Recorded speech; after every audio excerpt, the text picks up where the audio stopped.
লেখাপড়া করে যে গাড়ি ঘোড়া চড়ে সে, ইটস নট অলওয়েজ ট্রু। খুব ভালো ভালো স্পোর্টস পার্সোনালিটি দেখবে 12 পড়েছে, ফার্স্ট ইয়ার পড়েছে, মেবি 11ও পাস করেনি, কিন্তু বেস্ট ব্র্যান্ডস অফ গাড়ি চড়ে, তাই তো?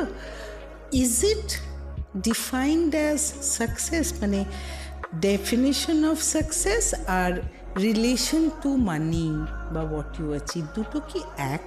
আমার মনে হয় না। ডেফিনেটলি তোমার লাইফে ভালো করতে গেলে, এস্টাবলিশড হতে গেলে তোমার মানিটা ইজ আ পার্ট, কিন্তু ultimately success is satisfaction. Success is related to your happiness. তুমি যদি খুশি না হও at the end of the day, you need a peaceful sleep. তুমি সোনার খাটে শোবে কিন্তু ঘুমটা এলো না, that is not success. Success is something much, much more. If you earn money but you do not have your health with you, actually you are not successful.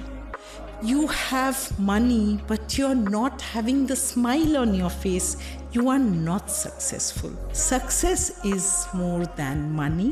Success is more than property. For me, success is this.